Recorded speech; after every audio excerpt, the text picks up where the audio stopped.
من كتاب النصائح الدينية والوصايا الإيمانية للإمام العلامة شيخ الإسلام بالدعوة والإرشاد الحبيب عبد الله بن علي الحدث الحضرمي الشافعي رحمه الله تعالى رحمة الأبرار ونفعنا به وبعلومه في الدارين آمين.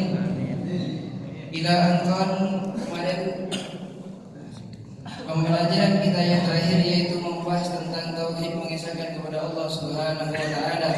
Kemarin Imam Al-Haddad mengajarkan kepada kita gimana caranya kita iman, gimana caranya kita percaya, gimana caranya kita pasrah kepada Allah Subhanahu wa taala, dan sekarang beliau akan melanjutkan keterangannya, akan mengajari kita semua tentang gimana caranya kita harus percaya, gimana caranya kita iman, gimana caranya kita pasrah sepenuhnya kepada kitab, semua kitab yang telah diturunkan oleh Allah Subhanahu wa taala. Adanya al-kutub, adanya kitab yang telah diturunkan oleh Allah dari hadratillah, yaitu jumlahnya dikatakan ada 104. Itu dibagi di antara para nabi dan para rasul. 104 diberikan kepada Nabi Sis, yaitu banyaknya 50 kitab, diberikan kepada Nabi Idris banyaknya 30 kitab, diberikan kepada Nabi Musa sebelum diberikan Taurat 10 kitab, dan diberikan juga kepada Nabi Ibrahim 10 kitab. 50 tambah 30 80, ditambah 10 dikasih ke Nabi Musa 90, ditambah 10 lagi ke Nabi Ibrahim berarti 100. Tinggal 4 tersebut adalah paling mulianya kitab, yang mana di antara daripada 104 tersebut. Kitab apa aja? Kitab Taurat, Zabur, Injil, dan Al-Quran. Taurat punyanya Nabi Musa, Zabur punyanya Nabi Daud, Injil punyanya Nabi Isa, dan Al-Quran punyanya Nabi Muhammad sallallahu alaihi wasallam. Berarti jumlahnya berapa? 104. Dan kesimpulannya, paling mulianya kitab yang diturunkan oleh Allah yaitu adalah kitab Al-Quran, yang merupakan mukjizat terbesarnya Nabi Muhammad sallallahu alaihi wasallam. Karena biasanya para nabi itu sama Allah dikasih yang namanya mukjizat.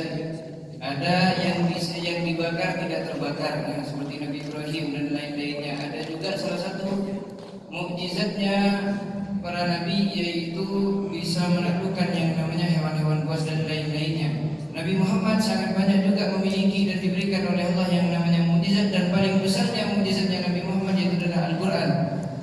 Al-Quran yaitu dikatakan kitab suci. Kenapa Al-Quran dikatakan kitab suci? Karena suci daripada campur tangannya umat manusia. Murni itu kitab Al-Quran dari Allah Subhanahu wa taala. Oleh karena itu dikatakan suci. Suci daripada ikut campurnya daripada umat manusia.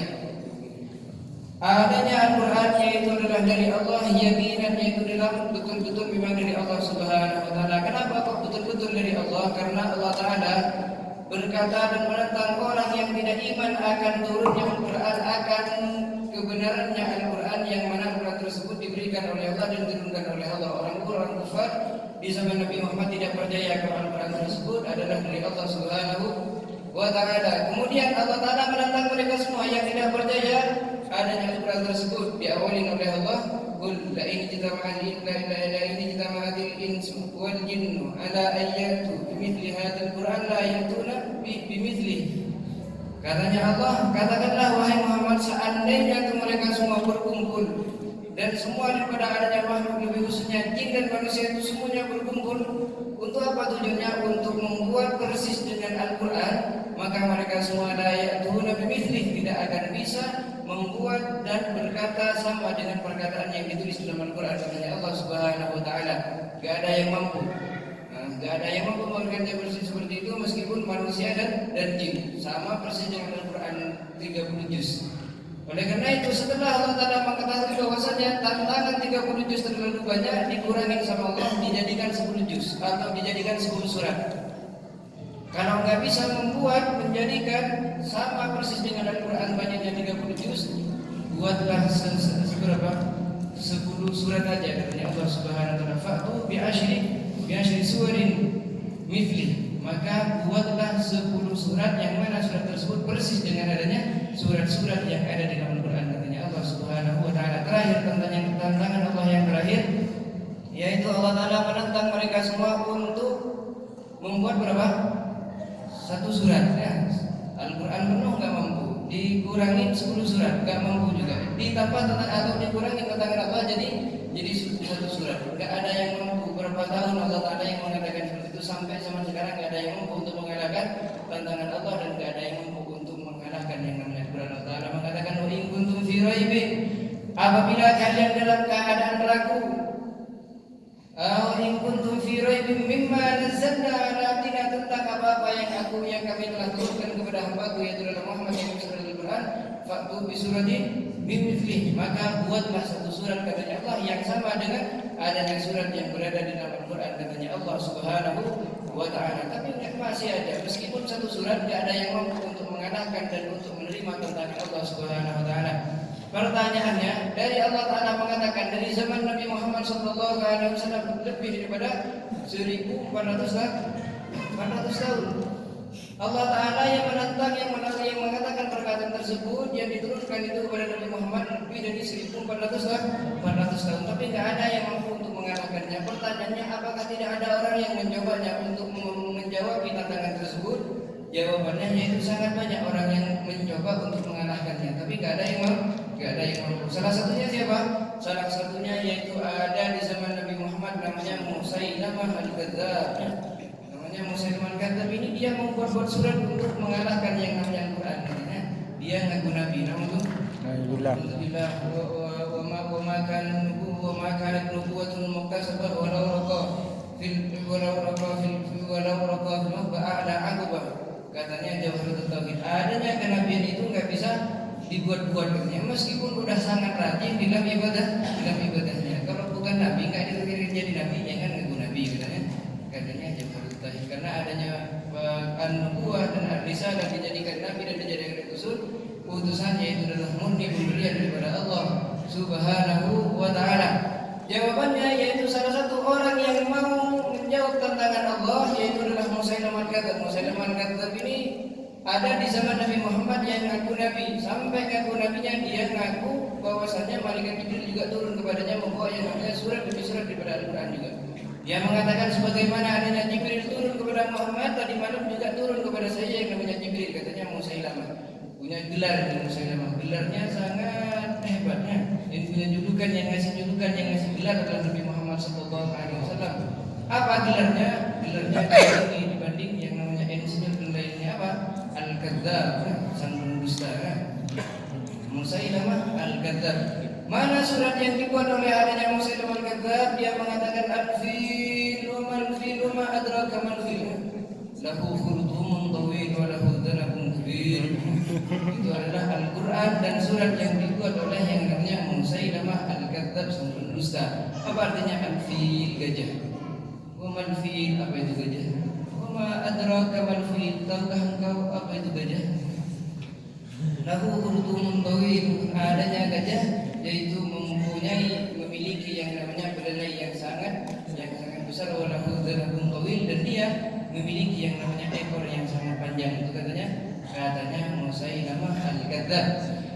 Dan adanya surat yang dibuat oleh Musailamah al-Kadzdzab ini disampaikan oleh Musailamah kepada salah satu temannya Al-Muqarin, yang mana teman tersebut adalah teman akrabnya Musailamah al-Kadzdzab. Paling dekatnya seorang oleh Musailamah al-Kadzdzab itu siapa namanya? Namanya Amr bin As. Amr bin As ini sebelum masuk Islam menjadi teman akrabnya Musailamah al-Kadzdzab. Amr bin As di waktu mendengar daripada Al-Qurannya Musailamah, surat yang dibuat oleh Musailamah, Amr ini yang masih kafir mengatakan, ya Musailamah, wa Allahu syahidun alayya bi'anni araftu bi'annaka kadzdzab, ya. Wahai Musailamah al-Kadzdzab, saya telah mendengar daripada Al-Quran yang kau sampaikan kepadaku barusan, ya. Akan tapi cuma Allah lah yang menjadi saksi bahwasanya beliau telah tahu bahwasanya saya ini sungguh tidak percaya dan meyakini bahwasanya engkau adalah seorang yang berdusta, wahai Musailamah, katanya Amr. Allah lah yang menjadi saksinya, katanya Amr bin As. Kenapa kau mengatakan seperti itu? Yang saya mengatakan, iya ya, enggak usah turun Al-Quran dari langit, enggak usah turun Al-Quran dari Allah. Itu kalau cuma gajah seperti itu sifatnya kita sudah tahu, kan? Masa cuma sifatnya gajah yang seperti itu, masa sampai turun yang namanya Al-Quran? Memang enggak ada kerjaan. Mereka diberi menurunkan perkataan seperti itu. Kenapa? Udah maklum, udah masyhur itu. Kalau gajah memang sifatnya seperti itu, gajahnya sangat besar. mulutnya belalai juga besar, dan ekornya sangat panjang. Kalau satu dalam Quran dari langit itu saja capek. Allah Taala dalam Quran udah tahu kita semua kalau adanya gajah seperti itu. Imam Sayyidina ini sangat ajib. Di situ ketika dia memang ngaku Nabi, di situ ketika Nabi Muhammad SAW beliau menyembuhkan yang namanya matanya orang yang sakit. Ada di kota Madinah, ada salah satu orang sakit mata. Ditiup sama Nabi Muhammad, pas ditiup langsung sembuh seketika. Kenapa? Karena mukjizat Nabi Muhammad orang dia mandi. Bukan dukun tapi karena beliau mempunyai mukjizat. Nabi Muhammad orangnya sangat hebat. Kalau minta kepada Allah langsung diterima. Ada orang yang sakit, matanya sebelah matanya salah satu matanya sakit. Ditiup sama Nabi Muhammad langsung sembuh tuh matanya. Mau saya apa? Mendengar kabar seperti itu bahwasanya Nabi Muhammad pernah melakukan kehebatan yang seperti itu, mau saya memerintah pasukannya, memerintah umatnya, memerintah kaumnya, cari coba. Kalau Muhammad melakukan seperti itu bisa, kenapa saya tidak bisa? Pasti saya juga bisa karena sama-sama Nabi katanya. Katanya Musailamah al-Kadzdzab. Kemudian pasukannya mencari yang namanya orang yang lagi sakit mata. Pas nyari sakit mata, katanya Musailamah dengan pedenya dia tahan ya, akan kusembuhkan kau. Kesinilah, majulah, akan kusembuhkan mata kau ya. Pas mendekat orang yang sakit mata ditiup sama-sama langsung buta. Ya. Itu namanya bukan mukjizat, itu namanya al-irhasah. Namanya irhasah yang diberikan oleh Allah Subhanahu wa taala. Artinya yaitu bukan irhasah, apa namanya? Kalau istidrak biasanya diberikan kepada apa? Kalau istidrak merupakan dohirnya kenikmatan, akan tapi batinnya secara hakikatnya adalah nikmat nikmat dari Allah, siksaan dari Allah Subhanahu wa taala. Kalau kamu saya mah dohirnya memang enggak enak, juga secara hakikatnya juga enggak enak. Bukan istidrak apa berarti namanya? Ihanah namanya ya. Menghinakannya Allah Subhanahu wa taala kepada Musailamah al-Kadzdzab. Nah, Nabi Muhammad Imam Haddad di sini mengatakan yaitu kita harus percaya bahwasanya semua kitab itu yang banyaknya 104 itu kita percaya dan betul-betul percaya bahwasanya itu adalah semuanya adalah firman Allah Subhanahu wa taala, dan yang paling mulia daripada semua kitab itu adalah kitab Al-Qur'an. Karena itu Nabi Muhammad beliau mengatakan Nabi Muhammad beliau mengatakan di mana Iqra'ul Qur'an, bacalah Al-Qur'an fa innahu ya'ti yaumil qiyamati syafi'an li ashabi, karena adanya Al-Qur'an nanti akan datang di hari kiamat dan menjadi memberi syafaat kepada orang yang selalu membaca Al-Qur'an, kepada orang yang selalu membaca yang namanya Al-Qur'an. Itu katanya Nabi Muhammad sallallahu alaihi wasallam. Dan apa yang dinamakan Al-Qur'an? Yang dinamakan Al-Qur'an al-lafzul munazzal atau al-kalamul munzal ala sayyidina Muhammad sallallahu alaihi wasallam al-muta'abbad bi tilawatih, yaitu adalah lafaz demi lafaz, yaitu adalah firman Allah yang diturunkan oleh Allah melalui malaikat Jibril kepada Nabi Muhammad sallallahu alaihi wasallam, yang mana dengan dibacanya atau sudah dianggap sebagai ibadah. Faham tidak faham, ngerti tidak ngerti, busuk tidak busuk, tetap dikasih pahala yang namanya membaca Al-Qur'an, tetap dikasih pahala oleh Allah Subhanahu wa taala. Katanya Nabi Muhammad, satu huruf demi huruf itu satu huruf, kalau kita membaca satu huruf maka akan mendapatkan yang namanya satu kebaikan. Wal asyaratu bi amsalati amsalha, dan satu kebaikan akan dibalas dengan 10 kebaikan.